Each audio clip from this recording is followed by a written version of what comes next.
여러분의 공동체 안녕하시죠? 공동체 박사 남영찬입니다.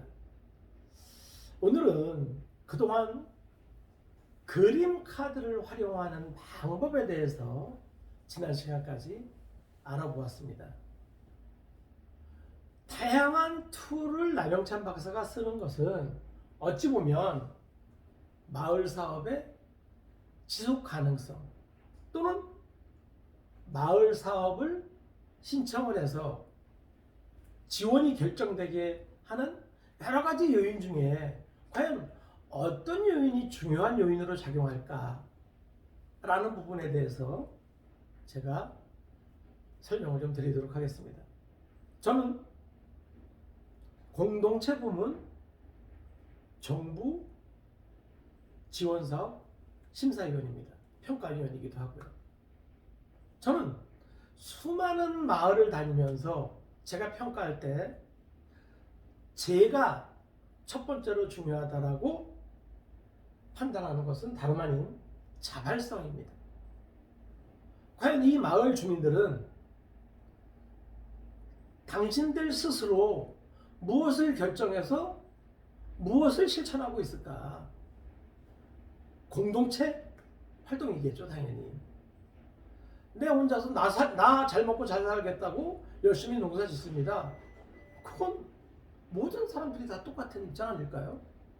하지만 적어도 마을 사업을 신청하거나 마을 사업의 지속 가능성을 담보하려면 저는 무엇보다도 자발성이 중요하다고 생각합니다.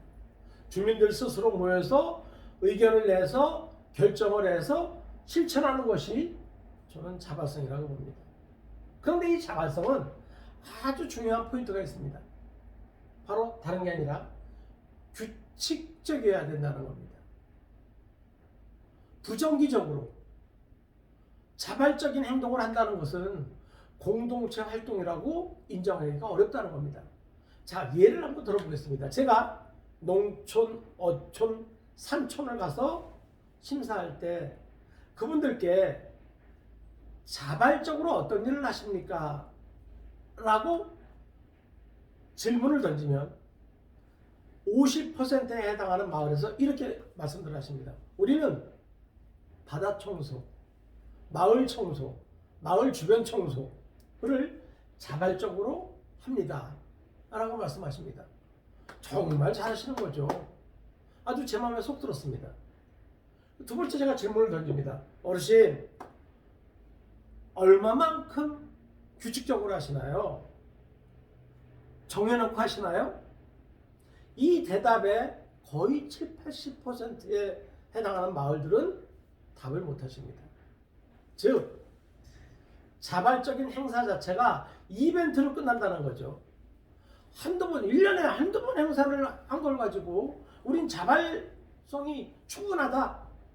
우리가 마을 사업에 어떤 사업을 우리가 신청하고 우리 스스로 잘 해나갈 수 있다라고 반론으로 제기하기에는 부족하지 않겠습니까? 그래서 저는 자발성이라는 것은 반드시 규칙성이 담보되어야 한다고 말씀드리는 것입니다.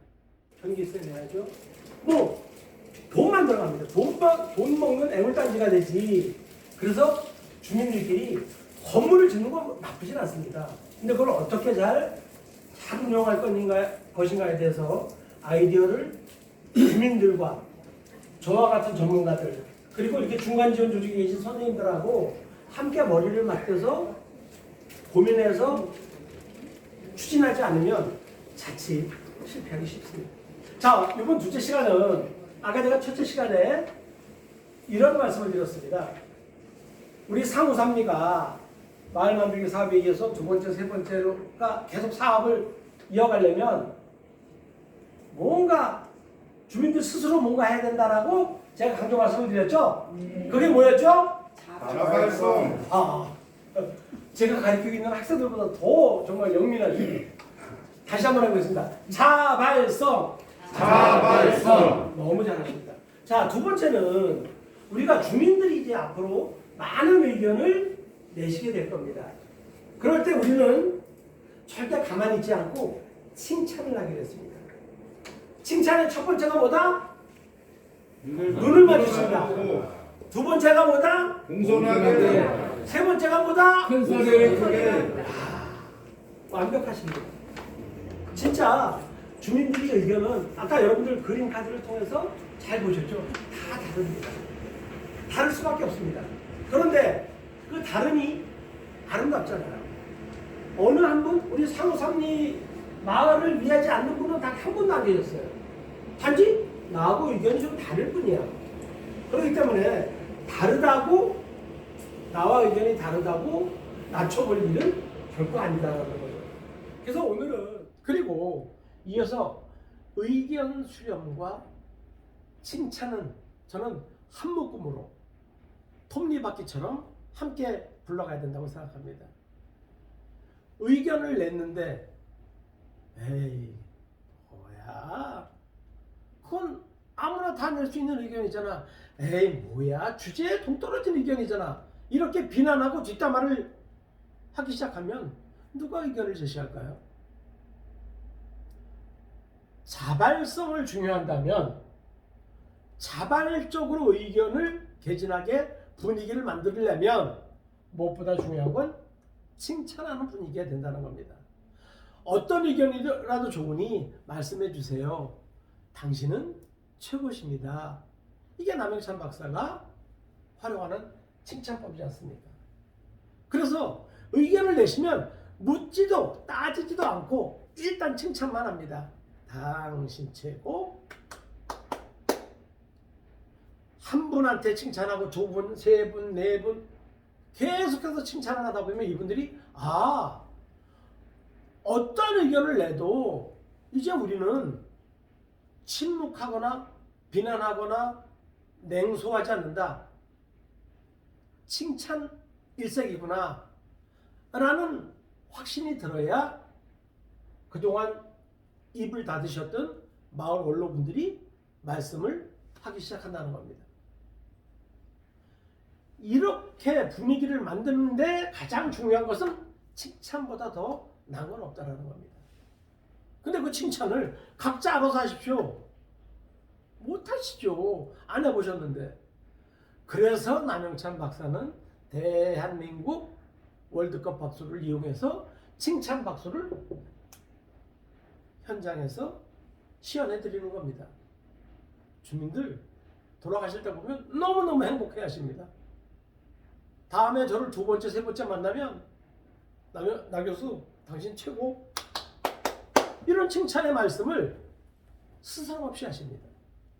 그게 바로 의견 수렴을 허심탄회하게 할 수 있는 좋은 분위기를 만들 수 있는 최고의 명약이 칭찬이라는 겁니다. 자, 그리고 다양하게 의견을 얘기를 하시게 해야죠. 그죠? 다양해야죠. 그래야 사람은 누구라도 자기중심적일 수밖에 없지 않습니까? 그 자기중심적인 의견들이 다양하게 나와서 광주리 안에 다 담아야 마을에 관련된 의견이 다 모아진 거지, 한두 가지 의견을 놓고 가부를 정한다든가 이런 일이 있어서는 그 마을의 어젠더를 제대로 잡아간다고 할 수 없지 않겠습니까? 그래서 남영찬 박사는 그림 카드를 통해서 모든 사람들이 발표를 해도 다 각양각색이구나, 10인 10색이구나. 근데 그 10인 10색이 전부 다 존중받아 마땅한 이야기구나, 이런 걸 실제 느낄 수 있도록 유도하고 그렇게 진행을 하는 것이죠. 그러면 그림 카드 때만 다양성이 있느냐? 아니죠. 주민들한테 허심탄회하게 마을의 자랑거리를 여쭤본다든가, 또는 마을 발전을 위해서 어떤 사업이 우리 주위에 꼭 필요한 것인가 라는 걸 여쭙게 되면, 만약에 허심탄회하게 말할 수 있는 분위기라면 정말로 다양한 의견이 나올 수밖에 없죠. 그 다양한 의견이 나올 때마다 칭찬의 박수를 보내면 더 다양성이 확장되겠죠.